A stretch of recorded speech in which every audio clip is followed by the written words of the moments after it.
I'd like to introduce the clamshell. The way a clamshell works is that there are two sides. One side is going to represent one type of discussion and the other side will represent the other. In this case, one side of our clamshell will be the donors of organizations or donor organizations. The other side will be those who are in a position to have to ask for funding or for resources from donors. So they might be the executive directors or managers of plural sector organizations.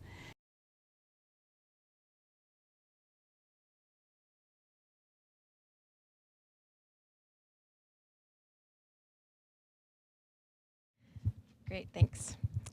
So I have a question for you all.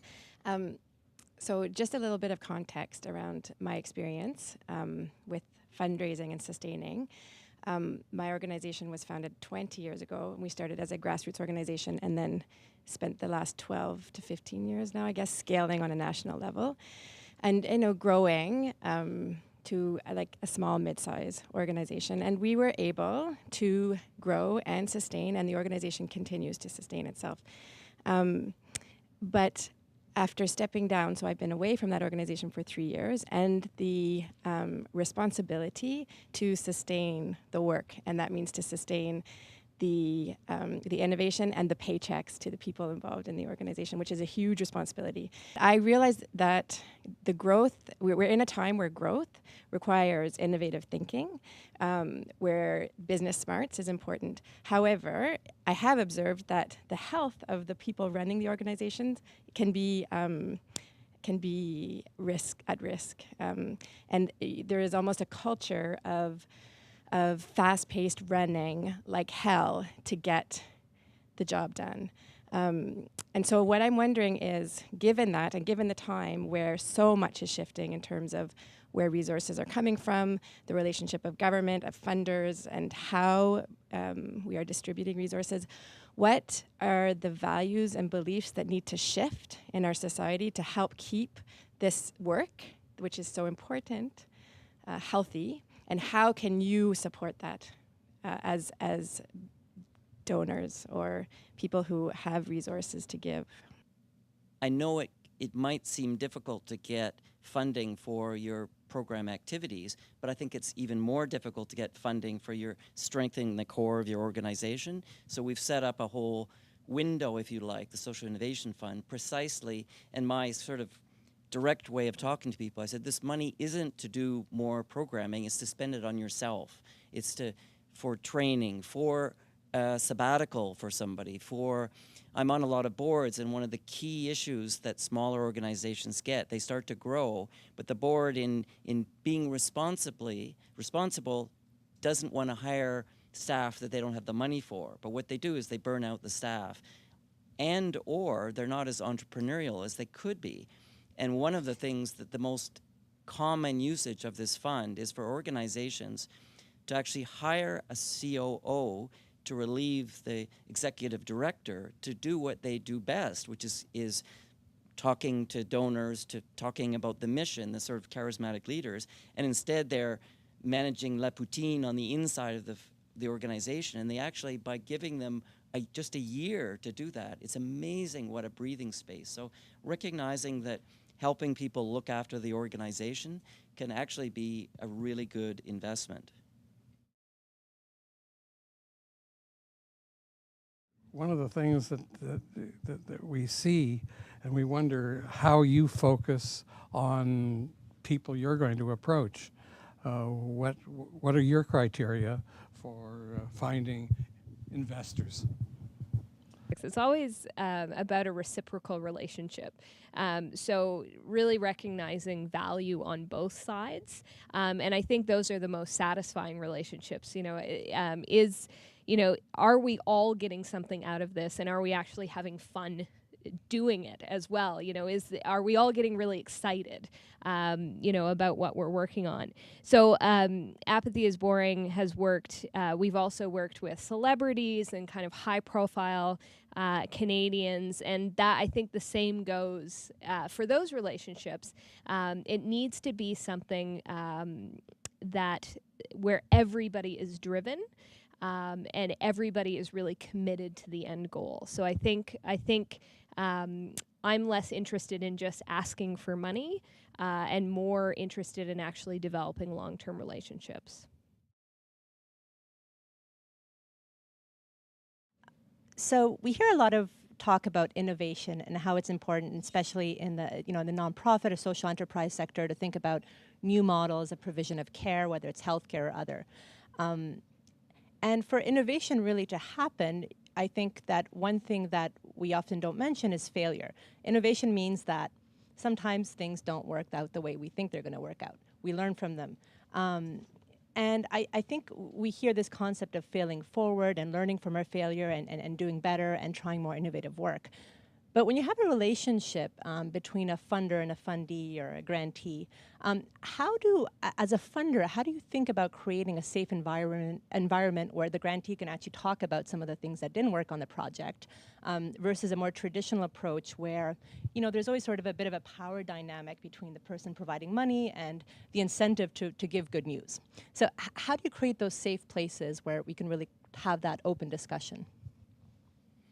Hi, I think that's a great question. I spent 25 years in the community sector, and I think the biggest shock for me coming to the foundation was the issue of evaluation and realizing that funders and community organizations were trapped in a kind of game around accountability of, okay, I'll tell you good stories and then you can tell good stories to your board. And I think at our foundation, we've gone out of our way to kind of disassociate sort of minimalist accountability exercise from learning. So is the exercise about retroactively proving whether something worked or not, or is it about striving to help them improve their work? And if you emphasize that it's about learning and the assumption that things aren't going to work, and even that failure, ironically, can be rewarded more than just doing something safe.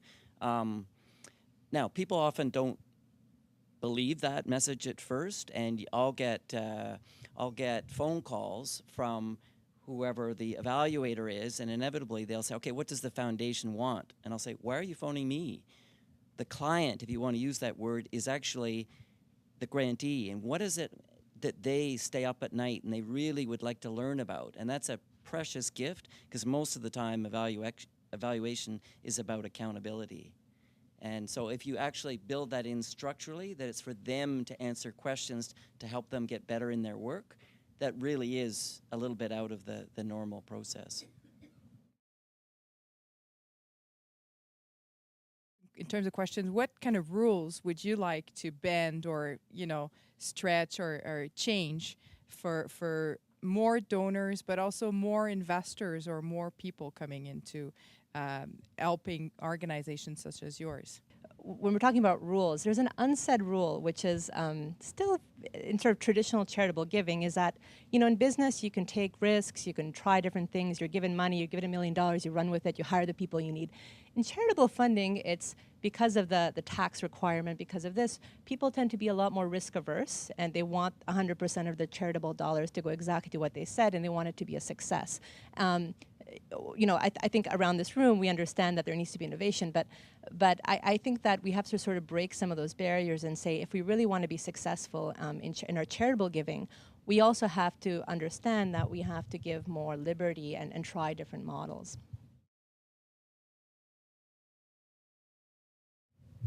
Tatiana, you mentioned partnership and collaboration. One of my observations would be that Canada has a huge number of not-for-profits and charities.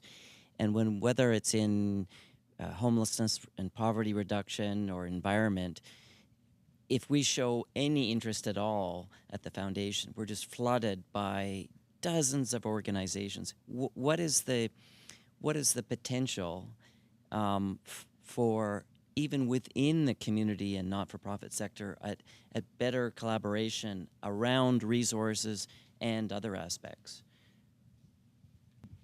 That's a great question. A better collaboration. I think what we need to be doing is providing opportunities for organizations to understand experience outside of their living daily life that requires them to be driving the mandate and mission and financial sustainability and accountability of their organization. I think that being someone who has stepped away from doing that and now has time, I can see much more potential for collaboration, much more space for collaboration, much more strategy around it. And I think that when you're in an organization, it's very hard, like there's a blind spots to that possibility because you're limited by what you must accomplish. So I think we need to be collaborating with funders, with partners, with NGO folks to imagine what it's like to work in that way, and also to start to think about how we can free ourselves from the direct mission and mandate of our organization. So, and to practice and to share that learning and to have some honest conversations about the shadows that exist and the fears that exist in actually collaborating well. And I think that funders need to have an understanding that organizations are limited, and we just need to get creative together about how to do that well. Okay, so I'm trying to convince. I'm sure that it's possible. I'm trying to convince my organization to create a vehicle such as a mutual fund. Our data shows we study the behavior and the interest of our individual membership base that is willing to invest in responsible investment vehicle, and our data shows that there's a small proportion, but still there's a small portion of those investors who are willing to invest in a local investment vehicle to support local businesses and businesses that are such as yours with social benefits.